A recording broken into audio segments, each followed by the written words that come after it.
नमस्कार and a very warm welcome to the voice of common man news Hindi and English. हमारे channel के chief editor Sameer Qureshi के साथ आइए रुक करते हैं इस वक्त की खास खबर की ओर। आज हम आए मुंबई बॉम्बे प्रेस के ऑफिस में और हमारे साथ में बॉम्बे प्रेस के एडिटर सराफत खान जी, जो कि मुंबई के डॉन बुक के राइटर भी है। और वो बुक काफी फेमस बुक थी और अंडरवर्ल्ड की दुनिया के बारे में ऐसा कहा जाता है कि सराफत खान जी के पास जो नॉलेज है, जितनी जानकारी इनके पास है, शायद ही मुंबई में किसी के पास मिलेगी। तो सराफत खान जी, सबसे पहले मैं आपका वॉइस ऑफ कॉमन न्यूज में स्वागत करता हूं। और और आप सभी लोगों का भी स्वागत है दी गैंगस्टर सीरीज में। मेरा सबसे पहला एक सवाल ये रहेगा, अबू अबू सालिम आजमगढ़ से आकर मुंबई अंडरवर्ल्ड में धूम मचा दी। पहला सवाल, अबू सालिम दाऊद से कैसे मिला? अबू सालिम का पूरा नाम अबू सालिम अब्दुल कय्यूम अंसारी है, लेकिन वो कई नामों से जाना जाता है, जैसे अहमद आज़मी, कप्तान, अबू समान और उस्मान, मोहसन अली।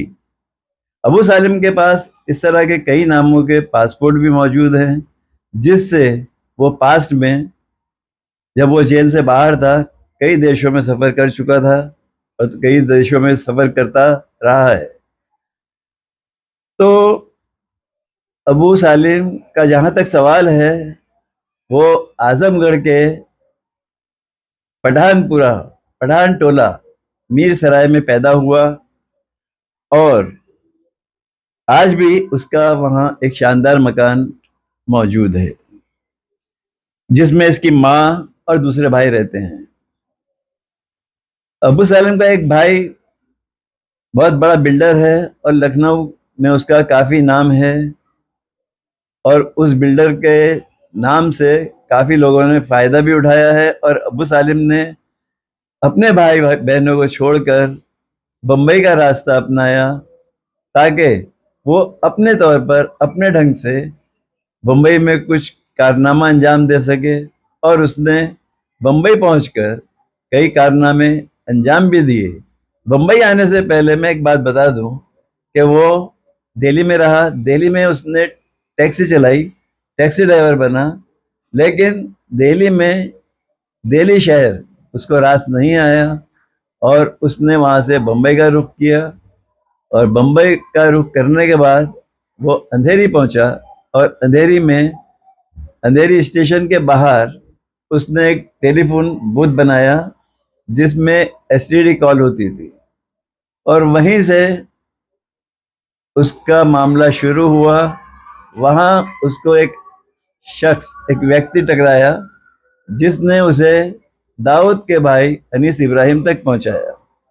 और अनीस इब्राहिम के पास पहुंचने या उससे कांटेक्ट के बाद तो अबू सालिम की दुनिया ही बदल गई। अच्छा, जैसे कि मेरा एक दूसरा सवाल ये है, अबू सालिम ने बॉलीवुड को अपना निशाना क्यों चुना और अबू सालिम ने पहला मर्डर किसका किया था? अबू सालिम शुरू में अनीस इब्राहिम के साथ में काम करता था, जो कि दाऊद का दूसरे नंबर का भाई है। उसके साथ रहकर या उसके कहने पर अबू सालिम दुबई पहुंचा और दुबई से उसने बॉलीवुड पर अपना शिकंजा कसना शुरू किया। मैं बता दूं कि बॉलीवुड में जो दहशत फैली, जो उसने दहशत फैलाई और सबसे पहला मर्डर किया, वो रमेश दुग्गल का था। ये रमेश दुग्गल वही है जिसने मोनिका बेदी को। एक सेकंड आपको रोकना चाहूंगा। मतलब बहुत से लोग बोलते हैं कि ये गुलशन कुमार का मर्डर भी उसने किया था। ये बात बिल्कुल सही है। ये बात रमेश दुग्गल के मर्डर से पहले की नहीं है, बात की है। अच्छा। पहले रमेश दुग्गल का मर्डर हुआ, उसकी हत्या हुई। ये वही रमेश दुग्गल है जिसने मोनिका बेदी को प्रोजेक्ट किया था। तो समझ लीजिए, उसके बाद में तो कई लोग उसके आतंक का शिकार हुए या बॉलीवुड में अबू सालिम का शिकार बने, जिसमें कई फिल्मी हस्तियां हैं, जिसमें मैं अगर नाम लूं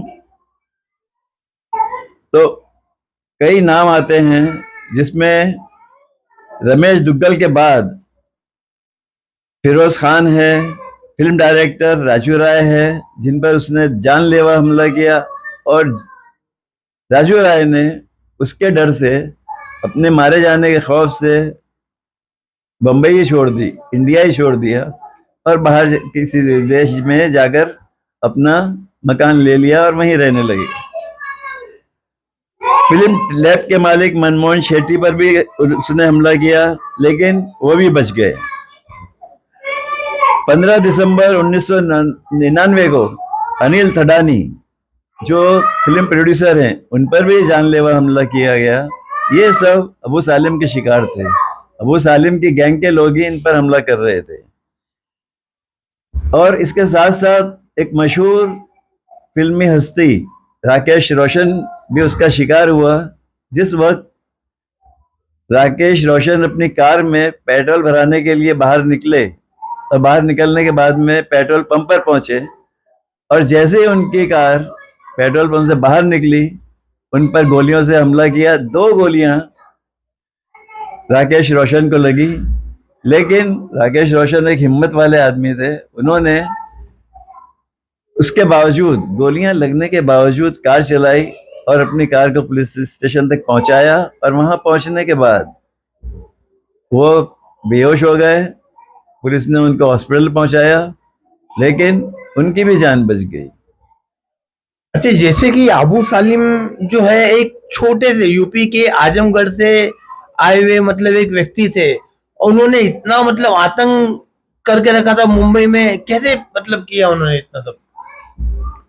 देखिए, एक तो उसका जहन खुद क्रिमिनल माइंड था। क्रिमिनल माइंड के लोगों में से शामिल है वो, कि वो किस तरह से गैंग बनाए। उसने खुद, अबू सालिम ने खुद अपना गैंग बनाया था, और अनीस इब्राहिम को भी पीछे छोड़ दिया था। वो अनीस इब्राहिम की बात नहीं मानता था, क्योंकि वो समझता था कि मुझे रुपया कमाना है। और अगर मैं ये कहूँ तो शायद ज़्यादा सही होगा कि जितना रुपया, जितना पैसा अबू सालिम ने बॉलीवुड से, उसके प्रोड्यूसरों से, अदाकारों से और अदाकाराओं से, उसने हीरोइनों को भी नहीं छोड़ा है, उनसे भी रुपया वसूल किया है। और रुपया वसूल करने में उसकी सबसे ज्यादा अगर कोई मददगार थी तो वो थी मोनिका बेदी। मोनिका बेदी को ये कहा जाता था कि ये चिकना की खबरी है। चिकना बोले तो अबू सालिम, तो उसी के सहारे, अब मोनिका बेदी के सहारे अबू सालिम ने बॉलीवुड के बड़े बड़े नामों पर निशाना बनाया और हमला किया, और उनसे बड़ी बड़ी रकमें और पैसा वसूल किया। अच्छा, एक बात और बताइए, क्या अबू सालिम 93 के बम ब्लास्ट में शामिल थे?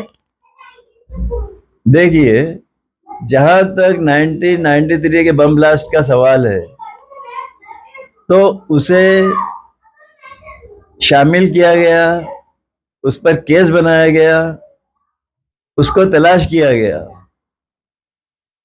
जब सीबीआई उसे तलाश करने लगी तो उसने कई विदेशों में जाकर अपने आप को बचाने की कोशिश की, और आखिर में वो पुर्तगाल के शहर लिस्बन पहुंचा। और लिस्बन पहुंचने के बाद जब सीबीआई को पता चला कि वो पुर्तगाल में है, तो पुर्तगाल की पुलिस से, वहाँ की सरकार से सीबीआई ने कांटेक्ट किया और बताया कि ये हमारे यहाँ 1993 के बम ब्लास्ट में लिप्त है, मुलविस है, इन्वॉल्व है। तो इस तरह से पुर्तगाल सरकार ने सीबीआई की बात को माना और उसे, अबू सालिम को लिस्बन में गिरफ्तार कर लिया, उसे जेल में डाल दिया गया और सीबीआई को आने के लिए कहा। सीबीआई लिस्बन पहुंची और लिस्बन पहुंचने के बाद पुर्तगाल की अदालत में उन्होंने अपील की कि ये हमारा एक्यूज है, हमारा आरोपी है, हमें इसकी हिरासत दी जाए, इसे हमारे कब्जे में दिया जाए। तो पुर्तगाल सरकार ने इनके सामने, सीबीआई के सामने शर्तें रखी कि हम कुछ शर्तों के बाद आपके हवाले अबू सालिम को करेंगे। इसमें सबसे पहले शर्त ये थी कि अबू सालिम को फांसी नहीं दी जाएगी, क्योंकि यूरोप में किसी को फांसी नहीं दी जाती। दूसरी शर्त यह थी कि उसे किसी और केस में इन्वॉल्व नहीं किया जाएगा, मुलविस नहीं किया जाएगा, लिप्त नहीं किया जाएगा। इस तरह अबू सालिम को शर्तों के साथ सीबीआई के हवाले किया गया।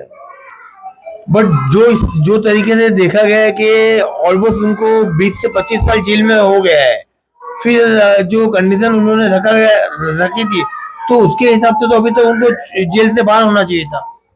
बिल्कुल, उसको 25 साल हो गए हैं इस वक्त जेल में, और वो अबू सालिम 25 साल गुजार चुका है।